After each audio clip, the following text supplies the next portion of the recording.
Mad at me, I don't care. Alyssa Thomas didn't make the team either. Oh shit. I know who I would remove for Alyssa Thomas. I'm not telling you. Y'all not attacking me. World Cup. Now, when it comes to the ATL Barbie Angel Reese, I just want to wake this up because there were so many people, so many haters who said that, yeah, Angel's just going to be a model. She's just going to do her brand thing. She's not going to take the league serious. And not only is she taking the league seriously, she was selected for Team USA to represent the country in the World Cup. And if that is not a testament that you can do it all and don't let not a single soul on this planet box you in, I don't know what else can do that. Caitlin Clark has officially made Team USA. Not as a camp invite. Not as someone fighting for a final roster spot. She's been named to the actual roster. And if the reports and reactions surrounding the announcement are any indication, Clark may have a much bigger role than simply coming off the bench. She's being viewed as a potential starting point guard, the player responsible for initiating the offense, and possibly even one of the leaders of this team. You would think an announcement like that would be met with nothing but excitement. Instead, within minutes, basketball fans were divided. One particular reaction began spreading across social media almost immediately.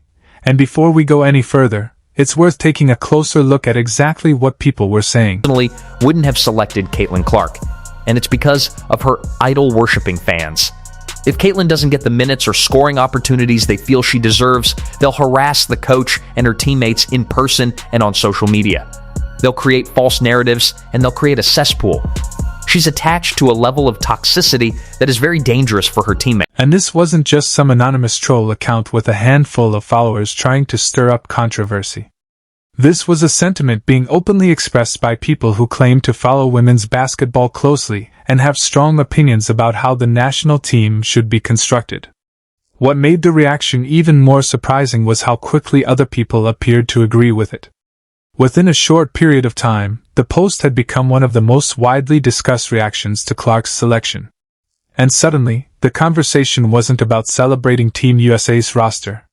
It was about questioning whether Clark should even be there. I don't know if these stats is true or not, and honestly, I ain't watched enough of the W this year to really get into the Caitlin Clark banter, but I will say this.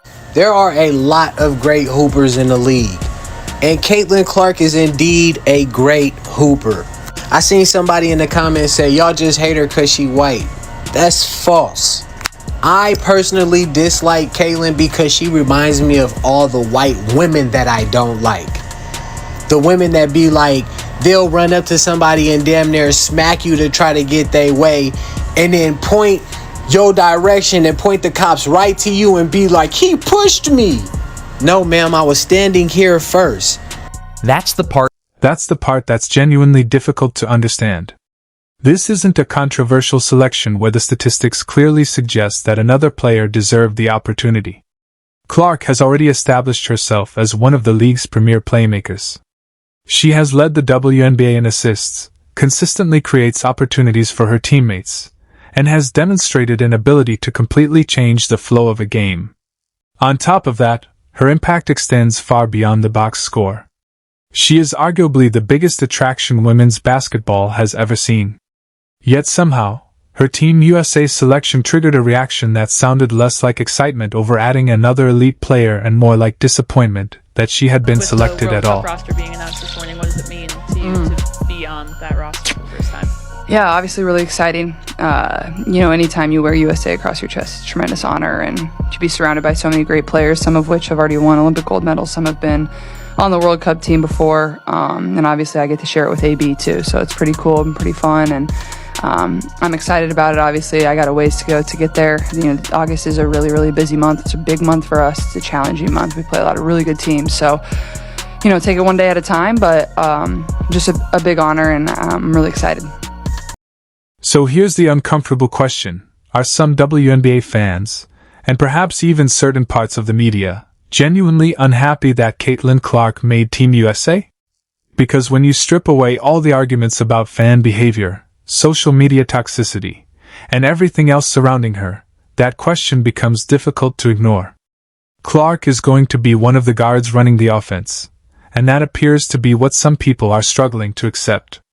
The debate may be presented as being about culture, personality, or outside attention, But underneath all of it is a much simpler reality. Caitlin Clark is now part of the national team, and she is going to have a meaningful role. Girl, what are you doing? Who told you you could go 1v1 with Asia Wilson? I want to know. I used to say I want to move through the world like a mediocre white man because their confidence is through the roof, no matter what. I want this confidence. I want to know what it is because that was Asia Wilson and it did not end well.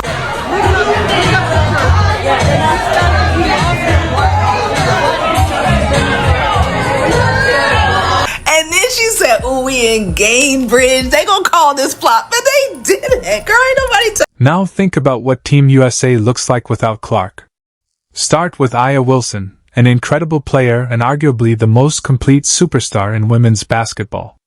She's a multiple-time MVP and an elite presence on both ends of the floor. But once you move beyond the biggest names, the roster's ability to attract casual viewers becomes a different conversation. That isn't disrespect toward the other players. Team USA has tremendous depth, veteran leadership, championship experience, and some of the best basketball talent in the world. But Clark brings something uniquely powerful to the equation. She is the player capable of attracting people who normally wouldn't watch women's basketball at all. Casual fans know her. Families know her. People who rarely watch basketball know her name. And that kind of reach is extremely difficult to replicate. Be the logo of the WNBA and the NBA. After the 2024-25 NBA season, people were complaining that the ratings were collapsing. The storyline of Caitlin Clark versus Angel Reese was better than anything that the NBA had produced in years, so everybody watched the WNBA. Caitlin Clark pulled everybody back into watching basketball. The following year in 2025 and 2026, the NBA had double the viewership in the NBA Finals because people are now buying storylines again. The same way that people wanted to see Angel Reese versus Caitlin Clark, people want to see Victor Wembanyama versus the New York Knicks. Caitlin Clark saved the NBA's viewership. So what Caitlin Clark did for basketball is bigger than just women's college basketball and the WNBA. Caitlin Clark should be the logo of the NBA because nobody would be watching the NBA at all if it weren't for Caitlin Clark. And the impact of Clark's popularity isn't simply a theory. Her presence has repeatedly been connected to major increases in attention, ticket demand, television interest, and attendance wherever she plays. Now imagine taking that same phenomenon and putting it on the international stage. A Team USA game already attracts serious basketball fans, but adding Clark creates another layer of interest from casual viewers who might otherwise never tune in. Without her, Team USA would still have an elite roster and plenty of loyal supporters. With her, the potential audience becomes dramatically larger. So when someone argues that the team would somehow be better off without Caitlin Clark, the obvious question is, better off in what way? Because when it comes to attention, exposure, commercial interest, and growing the audience for women's basketball, there's a very strong argument that Clark brings something nobody else on the roster can duplicate. Are the coaches going to have the guts to do what's right and make her the starting point guard? Are the coaches going to have the guts and do what's right to make her the starting point guard? I don't agree with it, but I can at least see the argument during qualifiers, right? Okay, she missed a whole season. She's coming back from injury. We haven't seen her play for a while. All right, we'll start with Chelsea Gray, and then Caitlin Clark will come in and be the backup. I don't agree with it, but I can at least see the argument, right? I can try to see the reasoning. But going into the actual World Cup itself, in the middle of the WNBA season, while Caitlin Clark is absolutely destroying the league, while Caitlin Clark is clearly the best point guard in the league, and with no Olivia Miles for them to agenda themselves into putting as the starting point guard over her, there's absolutely no way that Caitlin Clark doesn't start, right? Here's where things get really interesting, because at its core, this doesn't seem to be purely a basketball debate, no matter how it gets presented on television or social media. You rarely hear a serious basketball argument that breaks down Clark's passing, efficiency, playmaking, and overall impact and then reaches the conclusion that Team USA is somehow worse because she's on the roster. Once you actually examine what she brings to the court, that argument becomes extremely difficult to defend. What seems to be driving much of the criticism is what Clark represents. She is still relatively new to the international stage, yet she is walking into an environment where she could instantly become the most discussed player on the entire roster. That means potentially receiving more attention than former MVPs, championship veterans, and players who have represented USA basketball for years. For some people, that shift in attention may be uncomfortable. But popularity doesn't change the basketball reality. If Clark is one of the best options available, selecting her is simply the right decision. Caitlin Clark on the U.S. women's basketball team is one of the biggest failures of basic business that I can remember ever seeing in the modern world of sports. Over the weekend, Caitlin Clark sold out Washington, D.C.'s arena. Over 20,000 people showed up. They're all showing up for Caitlin Clark. WNBA viewership, it all is coming basically from Caitlin Clark. She would triple the overall ratings for these games by herself, and due to her popularity, she would make others popular who were playing alongside of her. With the WNBA and women's basketball begging for attention for decades, they have gotten an opportunity the likes of which we haven't seen. Caitlin Clark is a comet streaking across the night sky, and instead of embracing her star power, you know what they've done? They have decided they would rather be a tiny league that is getting a fraction of the attention it otherwise. And this conversation carries even more weight because Clark has been here before. Remember when she was left off the Olympic roster during her rookie season? At the time, the reasoning centered around experience, chemistry, and maintaining an established veteran group. You could understand that argument if you wanted to give the decision the benefit of the doubt. But with hindsight, the decision became one of the biggest debates surrounding USA basketball. The team still performed well, but the conversation about what Clark could have added never completely disappeared. Now, she gets another opportunity, and this time, the circumstances are completely different. She isn't simply being added as a young player gaining experience, or as a marketing attraction. She has established herself at the professional level and now has the opportunity to step onto the international stage as a legitimate floor general. She gets to wear the USA jersey with something to prove. That's a powerful redemption storyline, and regardless of which player you support, it's the kind of story that should make basketball fans excited. Part of the WNBA season, Caitlin Clark has been really finding her groove. Last night, she notched her first triple-double of the season. Nice win on the road against Portland. She made a couple really high-difficulty shots, got to the free-throw line a ton, but as usual, what impressed me most was her vision with the ball in her hand. Check out this play. The Fever love to run her off-ball screens. Here she has sort of a double screen, so she can decide to go left or... The key here is keeping her eyes up. They are hard hedging that screen with the bit, and meanwhile, Mo Billings is slashing to the basket. She has to be able to throw it over the top, find her hand, and set her up for the basket. Same thing here without the screen. She and Kelsey Mitchell are reading the defense. As soon as the big locks eyes with Caitlin, Mitchell's cutting back door. Clark has to keep her eyes up to see that and make the bounce pass. Great ball handlers keep their eyes up. They love to set her up with this high screen so she can just dump that ball to space and then make the read. Helps a lot when you have Aaliyah Boston on your team. She can go get a bucket pretty much whenever. Because when Clark is controlling an offense at her best, the skill set is obvious. She sees passing windows before they fully develop, can stretch defenses from well beyond the three-point line, and has repeatedly demonstrated that she can create opportunities for the players around her. Now put that skill set next to Aya Wilson in the front court. Suddenly, you're looking at a potentially devastating combination. Wilson can punish defenses inside, dominate the paint, and demand attention from multiple defenders. Clark can force those same defenses to extend toward the perimeter, and then deliver the ball into whatever opening appears. One player creates pressure inside while the other creates pressure from deep. That's not some outrageous theory designed to generate headlines. That's exactly what coaches look for when they have elite talent available. The challenge isn't figuring out whether the pieces can work. It's figuring out how opponents are supposed to stop them. If I was on the committee, I would have put her on the team. I was surprised. I think that we are having two different conversations. If you are talking about who should be on the roster based off of who makes the best team and who is the best to represent the United States of America as the U.S. Women's Olympic basketball team, that is a separate conversation from what would be the best for growing the sport. I am with all of you. The attention that the sport is getting is because of Caitlin Clark. She is bringing eyeballs, she is bringing sponsors, she is putting people in the seats, she is causing all of this conversation. She is. So from a growing the sport perspective, from a marketing perspective, from a business perspective, I completely agree. You can't argue the numbers. But from a basketball perspective, you can't.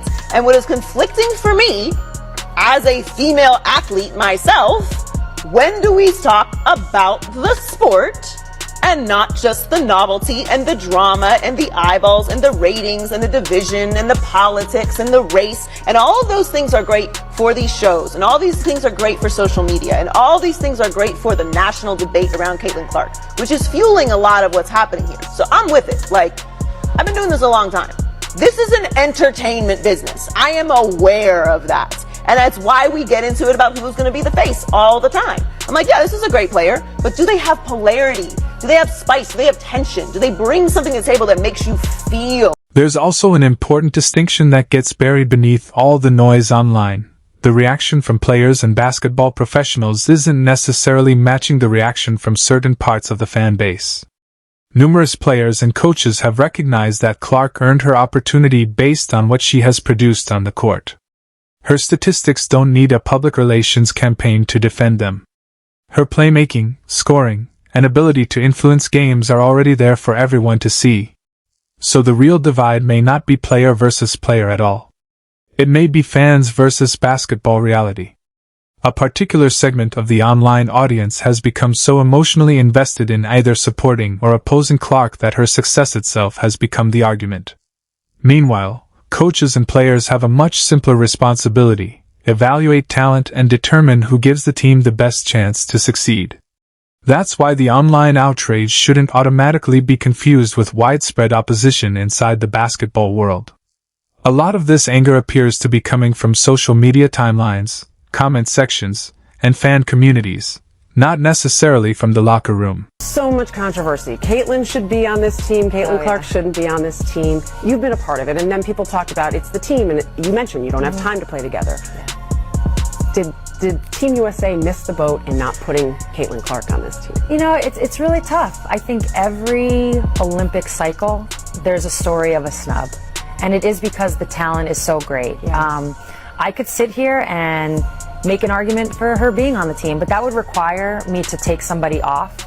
And when I look at this roster, I don't see myself doing that. If Caitlin had made the team and somebody else had gotten snubbed, right, and I could have made that argument, I would have looked at the roster and I wouldn't have been able to take anybody off. So that's the challenge of picking the U.S. women's basketball team. That's why we win gold, and that's why I'm hoping to see another one. Now, to be fair, there is a legitimate issue that needs to be acknowledged. A small but highly visible portion of Clark's fan base has crossed the line. There have been incidents involving personal attacks toward opposing players, criticism of referees, and even frustration directed at Clark's own teammates when fans believe she isn't getting enough opportunities. That behavior is unacceptable, and it shouldn't be defended simply because those people happen to support Clark. Clark herself has made it clear that she doesn't want fans behaving that way. But here's where the argument often goes off the rails. Blaming the player for the behavior of a portion of her fan base makes no sense as a basketball decision. Every major superstar in modern sports has fans who take things too far. That's a broader problem with sports fandom and social media, not a reason to remove an elite player from a national team. Fan behavior and roster construction are two completely different issues. One requires accountability and better fan culture. The other requires coaches to identify the players who give Team USA the best chance to win. Combining those two conversations may create an easy headline, but it doesn't make the basketball argument any stronger. FIBA team got announced today. I don't know if you got a chance to see. Were there any things that surprised you on the list? You know, keeping it local, you know, Sabrina not being on there, Olivia Miles not being on there, but you know, who you take off? When there's only 12, it's almost like what happens with All-Star, where it's like, what do we do if you're trying to say somebody else goes on? Who you pulling off? And so that's always just a tough list when you have such deep talent. 100%, and may it stay this difficult for, you know, and I know it will. We all know it will for 100,000 years, yep. Right? It should only ever get harder from here forward, as long as, you know, some people don't pull any shenanigans with Title IX and any of that jive. Like we just stay the course, and you know, because boy, oh boy, you can't help but look at the bigs on Seattle and be like, well, maybe not tonight, but 2 years from tonight, goodness me. Well, they'll be there on another